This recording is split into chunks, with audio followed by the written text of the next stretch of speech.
for all the evils that they was doing, all right, they came back and did the same thing. So they was gonna go into perdition, just like how, which is destruction, just like how their forefathers did, of which they are their forefathers coming back. And they that dwelt upon the earth shall wonder, whose names are not written within the book. So that's pretty much the point. Okay, so then let's go into the book of so that proves to you what timeline we're in. That proves to you what point within the time span we're in. Okay, we've had the head of gold. All right, we've had all the other bits that go before it.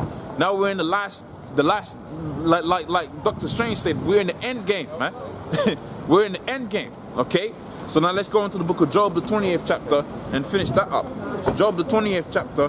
And the 4th verse says, knowest thou not this of old, since man was placed upon the earth, that the triumphing of the wicked is short, and the joy of the hypocrite for a moment. Now why does the scripture say that? It's because when Esau came back into power, all right, they was rejoicing because the Israelites had tormented them for a certain amount of time. We pushed them out into the caves and that, all right, pushed them out into the mountains, and pretty much they was destitute. They was in hardcore slavery. They remembered all of that. So they rejoiced because they got their own back, so to speak, upon us, but they had forgotten that the main thing, that we're the principal focus of the Most High. All right, when we had them in slavery, that was in righteousness. How they had us in slavery was in iniquity, man. It was in evils. Therefore, the Most High is going to return their reward upon their own head, man.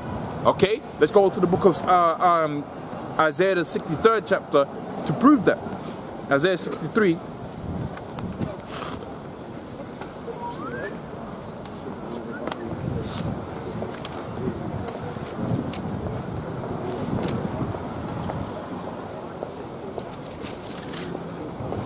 Isaiah 63:1, it says, Who is this that cometh from Edom with dyed garments from Bozrah, that is glorious in his apparel, traveling in the greatness of his strength? Okay, and this is talking about the Lord. He says, I that speak in righteousness, mighty to save. Wherefore art thou red in thine apparel, and thy garments like him that treadeth the winepress.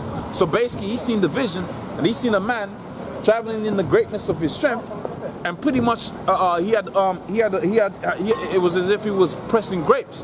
Okay. It says, I've trodden the winepress alone, and the people that was none in me, and I'll tread them in my anger and trample them in my fury, and their blood shall be sprinkled upon my garment, all right, and I'll stain all my raiment. And the scripture says that what?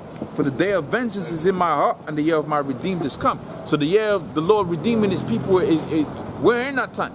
Just like how we read the book of Daniel, the 2nd chapter, we didn't see an instance where after the miry clay and iron, you was going to have the gold come back again, or the silver come back up again. That was the end game. The image was destroyed by way of what? By way of this Lord. And that ties in with the book of Isaiah, the 63rd chapter. He was going to destroy that image, man.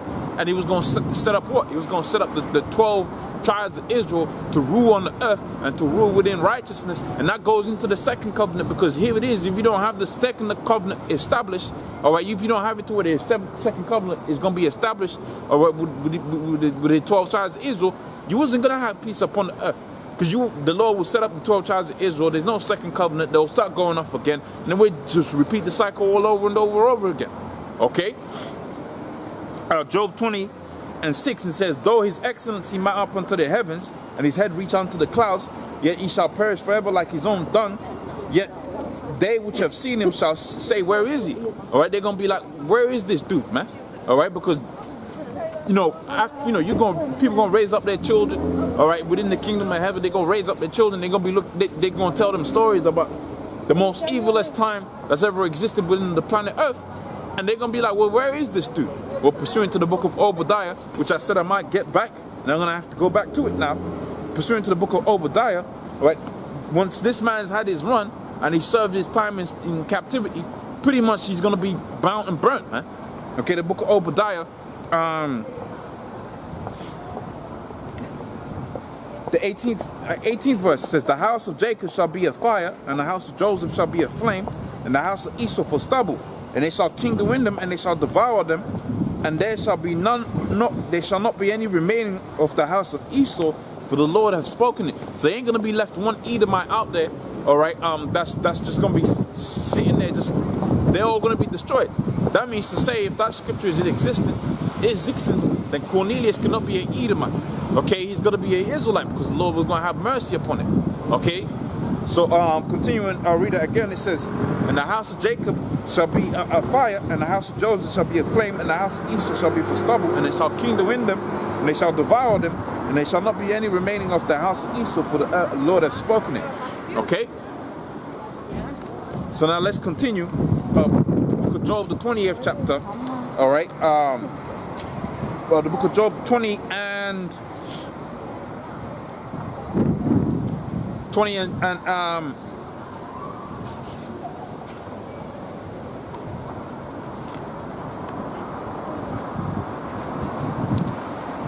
8. It says, he shall fly away as a dream. Okay, he shall not be found. Yea, he shall be chased away as a vision of the night. The eye also which saw him shall see him no more, neither shall his place behold him.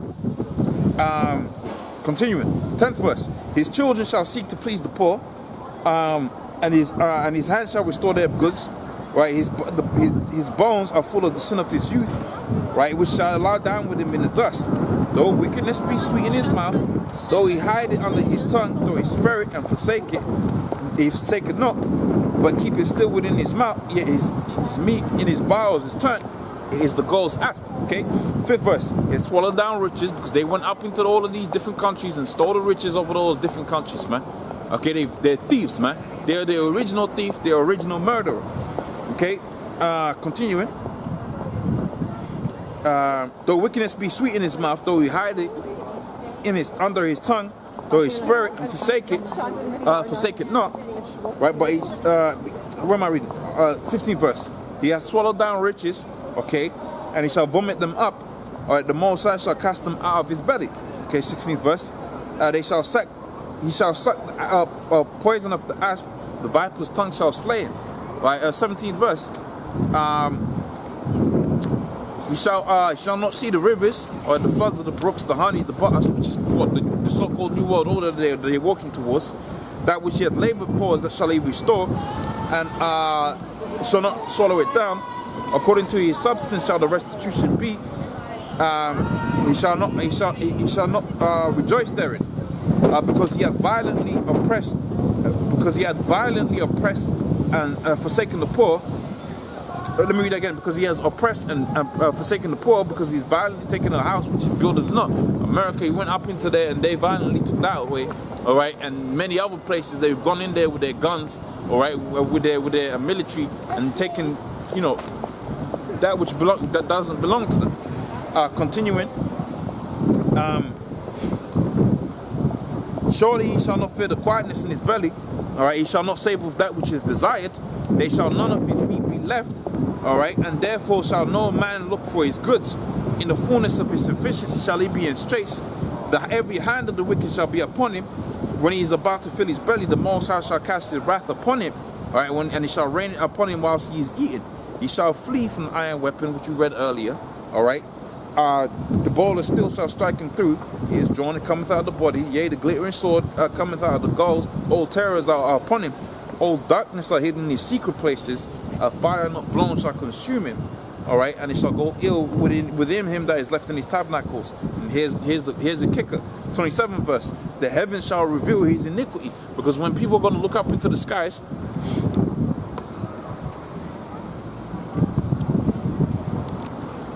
okay, so I'll cut it off in a second.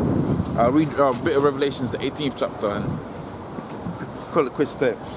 That's pretty much, you know, points made in that. But yeah, the heavens shall reveal his iniquity, and the earth shall rise up against him. The increase of his house shall depart, and his goods shall flow away in the day of his wrath. I mean, you put these pieces together, what's that talking about? That's talking about the ICBM nuclear missiles, man. I mean, you see the scriptures, man. The scriptures is clear. It's clear. It's boom.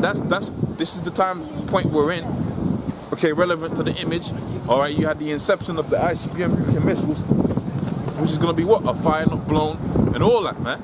Okay, so let's continue here. Finish up. All right, the heavens shall reveal his iniquity. So when the ICBM nuclear missiles come, you're gonna look into the skies. You're gonna see what? You're gonna see the judgment of Esau from all over the place. You're gonna be over across the other world, and because of this, there's gonna be so much smoke and dust that the wind's gonna blow around. You're gonna see the iniquity. His iniquity. The heavens are gonna reveal his iniquity. Okay, the earth shall rise up against him. The increase of his house shall depart, and his goods shall flow away. And that's the ICBM nuclear missiles that's going to have all of that just burn and flow away. All right, this is the portion of the wicked man, all right, from the Most High, and the heritage appointed unto him by the Most High. And let's just further solidify that point within the book of Revelations, the 18th chapter. Okay, Revelations 18 and 3. All right. For all the nations have drank of the wine of the wrath of her fornication, and the kings of the earth have committed fornications with her.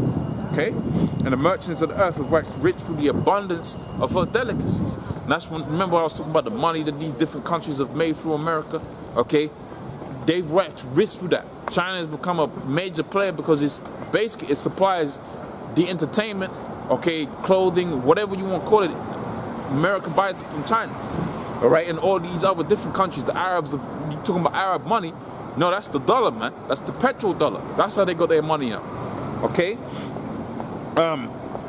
Continuing, it says here, for all the nations have drank of the wine of her wrath of fornications, and the kings of the earth committed fornications with her, and the merchants of the earth have waxed rich through the abundance of her delicacies. Consumer state. 4th verse. I've heard another voice from heaven saying, come out of my people. We read it in Micah 2 and 10 earlier. Come out of my people, be not partakers of her sins, and receive not of her plagues.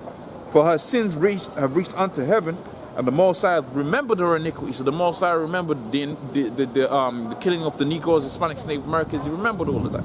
Okay? All right, so the Most High, and the Most High has remembered her iniquities. Reward her even as she rewarded you, double according to her works in the cup which she hath filled.